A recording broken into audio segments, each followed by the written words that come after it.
Date fix అయింది, ముహూర్తం ఖరారైంది.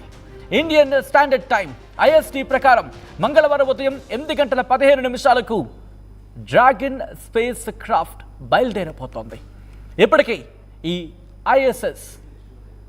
ISSకు చేరుకున్నారు 4 వ్యోమగాములు. అంటే international space station. Indian standard time ప్రకారం అంటే భారత కాలమాన ప్రకారం బుధవారం ఉదయం 3:27 ఫ్లోరిడా తీరంలోని సముద్ర జలాల్లో ల్యాండ్ కాబోతోంది. స్పేస్ ఎక్స్ క్యాప్స్యూల్ 9:30 నుంచి ISSలో సునీత విలియమ్స్ విల్మోర్ ఉన్నారు. 8 రోజుల ప్రయోగం కోసం ISSకు సునీత విలియమ్స్ చేరుకున్నారు. కానీ థ్రస్టర్లో సమస్యలు, హీలియం లీకేజ్ కారణంగా ఆలస్యమైంది ఆ తిరుగు ప్రయాణం. స్పేస్ ఎక్స్ స్పేస్ క్రాఫ్ట్ ఎక్కితే సునీత పేరున మరో రికార్డు కూడా ఉండబోతోంది. 4 రకాల అంతరిక్ష నౌకల్లో ప్రయాణించిన తొలి వ్యోమగామిగా, తొలి ఆస్ట్రోనాట్గా సునీతకు గుర్తింపు దక్కబోతోంది. మరికొద్ది గంటల్లోనే ఇటు యావత్ ప్రపంచం ఎదురు చూస్తున్న ఆ క్షణాలు ఆసన్నం కాబోతున్నాయి. సునీత విలియమ్స్ స్పేస్ క్రాఫ్ట్లో తిరిగి భూమికి చేరుకోబోతున్నారు. సునీత విలియమ్స్ అలాగే విల్మోర్ వీళ్ళిద్దరు కూడా తిరిగి ఇక్కడికి చేరుకోబోతున్నారు. ఇంటర్నేషనల్ స్పేస్ స్టేషన్ అంతర్జాతీయ అంతరిక్ష కేంద్రంలో 9:30 నుంచి చిక్కుకుపోయారు వీళ్ళిద్దరూ. అన్నీ అనుకూలంగా ఉన్నాయి, ప్రస్తుతానికి ఎటువంటి ఇబ్బందులు లేవు. ఈ నేపథ్యంలో మరికొద్ది గంటల్లోని వీళ్ళిద్దరూ భూమిపైకి చేరుకోబోతున్నారు.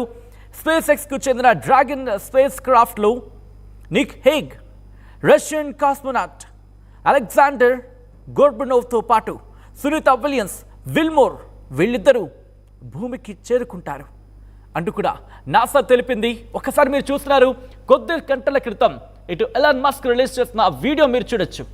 ఆ వీడియో చూస్తుంటే మనకు అర్థమవుతోంది, ఆ లైట్లు వెలుగుతూ ఉంటే, ఆ పచ్చ లైట్లు వెలుగుతూ ఉంటే ఎస్ ఇక లైన్ క్లియరే, ఇక వాళ్ళిద్దరూ భూమి మీదకి చేరుకోవడానికి లైన్ క్లియర్, అన్ని రకాలుగా క్లియర్గా ఉంది అని ఒక అర్థం వచ్చేలా కనిపిస్తోంది.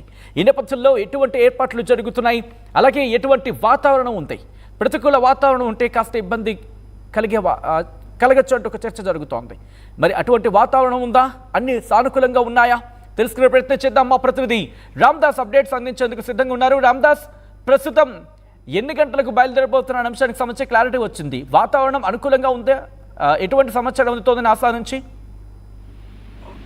రైట్, యాక్చువల్ గా సునీత విలియమ్స్ రాక కోసం ఎంతో మంది ఆసక్తిగా ఎదురు చూస్తున్నారని చెప్పొచ్చు. మరికొద్ది గంటల్లోనే ఆమె భూమి మీదకు చేరుకోబోతున్నారు. దాదాపు 9 నెలల పాటు అంతరిక్షంలో చిక్కుపోయినటువంటి సునీత విలియమ్స్ అలాగే బూచ్ విల్మోర్ వీళ్ళిద్దరు కూడా ఎటకేలకైతే భూమికి చేరుకోబోతున్నారు. సరిగ్గా అమెరికా కాలమానం ప్రకారం, అమెరికా టైం ప్రకారం మంగళవారం సాయంత్రం 5:57 వారు భూమి మీద ల్యాండ్ అవుతున్నట్లు నాసా వర్గాలు అయితే చెప్తున్నాయి. కొన్ని గంటల్లో స్పేస్ సెంటర్ నుంచి సునీత విలియమ్స్ తిరుగు పయనం ప్రారంభం కాబోతున్నట్టుగా, అలాగే క్రూ 9 రిటర్న్ కానుందని నాసా వర్గాలు చెప్తున్నాయి. ఈ మేరకు నాసా తాజాగా వారి ఫోటోలకు సంబంధించినటువంటి ఒక విడుదలకు వచ్చేసింది. వారిని తీసుకొచ్చేందుకు డ్రాగన్ స్పేస్ క్రాఫ్ట్ లో అమెరికా, జపాన్, రష్యాకు చెందిన 4 వ్యోమగాములు అన్ని మెక్లైన్, నికోల్ అయర్స్, అలాగే టకుయా ఒనిషి, అలాగే కిరిల్ మెస్కో ISS కు పంపించిన విషయం తెలిసింది. ఈ 4 కూడా అంటే 4లో 2 మళ్ళీ రిటర్న్ వస్తున్నారు. ఇద్దరికి మిగతా వీళ్ళు బాధ్యతలు అప్పచెప్పి వచ్చే అవకాశం కనిపిస్తుంది. సునీత విలియమ్స్, విల్మోర్ అన్ని అనుకూలిస్తే కనుక నాకు చెప్పినట్టుగా సరిగ్గా రేపు సాయంత్రం అక్కడి నుంచి భూకక్షలోకి రాబోతున్నారు. భూకక్షలోకి సరిగ్గా 5:10 భూకక్షలోకి వస్తారు. అంటే భూమి ఇక్కడ లేయర్ లో అంతరిక్షం నుంచి తర్వాత అక్కడి నుంచి సరిగ్గా 5:57 ఫ్లోరిడా తీరంలో సముద్ర జలాల్లో, బహుశా వాళ్ళు అక్కడే ఆ సముద్ర జలాల్లో అక్కడే జారవించబడతారు. అక్కడి నుంచి ఆ క్యాప్సూల్ నుంచి వాళ్ళు చాలా జాగ్రత్తగా, ఎందుకంటే సచిన్ ఒక విషయం గమనించాలి, దాదాపు 9 నెలల పాటు ఒక స్పేస్ సెంటర్ లో ఉన్నారు కాబట్టి చాలా హెల్త్ ఇష్యూస్ ఉంటాయి. వెంటనే ఆ క్యాప్సూల్ నుంచి వాళ్ళని ఒక ఐసోలేషన్ తీసుకెళ్తారు. ఐసోలేషన్ లో చాలా కొద్ది గంటల పాటు వాళ్ళని మెడికల్ అబ్జర్వేషన్ లో పెడతారు. ఎందుకంటే బయటకు వచ్చిన తర్వాత వాళ్ళు ఈ వెదర్ కి ఎక్స్పోజ్ అయ్యే అవకాశం లేదు. ఎందుకంటే చాలా ఆరోగ్యకరమైన మార్పులు, శరీరంలో చాలా మార్పులు ఉంటాయి. కాబట్టి ఆ క్యాప్సూల్ నుంచి, స్పేస్ క్యాప్సూల్ నుంచి వాళ్ళని జాగ్రత్తగా ఐసోలేషన్ లో పెట్టి మెడికల్ అబ్జర్వేషన్ లో పెడతారు కొద్ది గంటల పాటు. తర్వాత వాళ్ళు బయటకు తీసుకొచ్చే అవకాశం ఉంది. మొత్తం మీద డ్రాగన్ స్పేస్ క్రాఫ్ట్ ఏదైతే స్పేస్ ఎక్స్ ఉందో దానికి సంబంధించి నిక్ హేగ్ అలాగే రష్యన్ కాస్మోనెట్ అలెగ్జాండర్ గోర్బనోవ్ తో కలిసి సునితా విలియమ్స్ అలాగే బుచ్ విల్మోర్ ఇద్దరు కూడా తిరిగి రాబోతున్నారు. ఇంటర్నేషనల్ స్పేస్ సెంటర్ నుంచి క్రూ 9 మిషన్ ను లైవ్ కవరేజ్ కూడా నాసా అందించబోతున్నట్టుగా తెలుస్తుంది. మొత్తం మీద అంటే ఇవాళ రాత్రి 10:45 అంటే మీరు అన్నట్టుగా అమెరికా కాలమానం ప్రకారం ఈ 17 రాత్రి 10:45 అలాగే మన కాలమానం ప్రకారం చెప్పుకోవాలనుకుంటే మంగళవారం ఉదయం 8:15 ఎగ్జాక్ట్గా అక్కడ బయలుదేరిన తర్వాత విజువల్ వచ్చే అవకాశం ఉంది, వీడియో పంపించే అవకాశం కనిపిస్తోంది. సో యావత్ భారతావని ఎంతో ఉత్కంఠగా ఎదురు చూస్తుందనే చెప్పుకోవాలి. సో ఈ నేపథ్యంలో ఇటు నాసా ఎటువంటి ఏర్పాట్లు చేయడం జరుగుతుంది? మీరు అన్నట్టుగా వాళ్ళు ఒకసారి రిటైర్ అయిన తర్వాత వాళ్ళకి చిన్న హెల్త్ ఇష్యూస్ ఉంటాయి. అట్ ద సేమ్ టైం ఇన్ని రోజులు అక్కడ ఇంటర్నేషనల్ స్పేస్ స్టేషన్లో ఉన్నారు కాబట్టి వెంటనే భూ వాతావరణానికి ఇమడ్డానికి కాస్త ఇబ్బందికరంగా ఉంటుంది. సో దీనికి సంబంధించి నాసా ఎటువంటి ఏర్పాట్లు చేస్తోంది? రైట్, అంటే వాతావరణము ఖచ్చితంగా అనుకూలించే అంటే ఇప్పటికీ మీకు తెలిసిందే దాదాపు యాక్చువల్ గా వారం రోజులు అనుకున్నారు. ఇది లాస్ట్ 2024 లో ఇది ప్రయోగించారు. కేవలం వారం రోజుల పాటే వాళ్ళు అక్కడ ఉండి రావాల్సిన పరిస్థితి. కానీ పరిస్థితులు అనుకూలించగా వారం కాదు కదా, దాదాపు 9 నెలల పాటు ఉన్న పరిస్థితి. 9 నెలల పాటు వాళ్ళని తీసుకురావడానికి విశ్వ ప్రయత్నాలు జరిగాయి.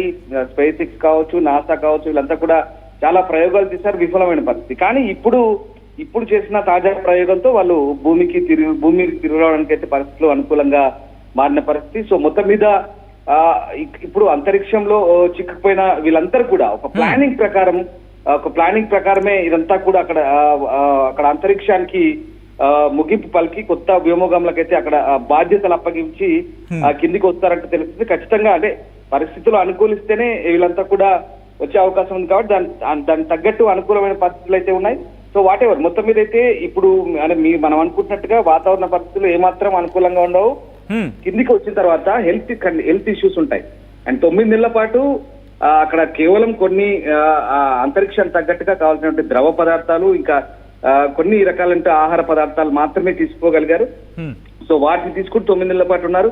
అలాగే అక్కడ గురుత్వాకర్షణ శక్తి అంశం కావచ్చు, ఇక్కడ భూమి మీదకి వచ్చిన తర్వాత చాలా భిన్నంగా ఉంటుంది. గాలి కానీ గురుత్వాకర్షణ శక్తి కానీ స్థిరత్వం సంబంధించి అవన్నీ కూడా మళ్ళీ ఇక్కడికి వచ్చిన తర్వాత వెంటనే అలవాటు పడాలంటే ఒక రకమైనటువంటి ఒక రకమైనటువంటి కొన్ని కారణాలు ఉంటాయి. ఫిజిక్స్ పరంగా మనం ఆలోచిస్తే కనుక ఇది సరిగ్గా అర్థం చేసుకోవచ్చు. సో ఆ రకంగా ఒక ఇంట్రెస్టింగ్ అప్డేట్ అందుతోంది.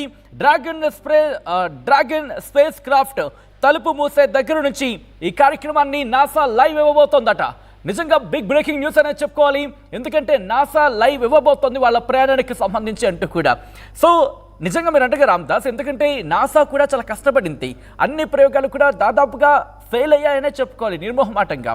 కానీ ఆఖరికి స్పేస్ ఎక్స్ను మళ్ళీ రంగంలోకి దించిన తర్వాత ఇప్పుడు ఆ ప్రయోగం వెళ్ళింది, దాదాపుగా ఇప్పుడు సక్సెస్ అవ్వబోతోంది అంటూ కూడా చర్చ జరుగుతున్న నేపథ్యంలో ఎలా చూడాలి మొత్తంగా ఫ్రమ్ ద బిగినింగ్? మీరు అన్నట్టుగా దాదాపుగా 8 రోజులు అనుకున్న ప్రయాణం 9 నెలలు గడిచింది ఏకంగా.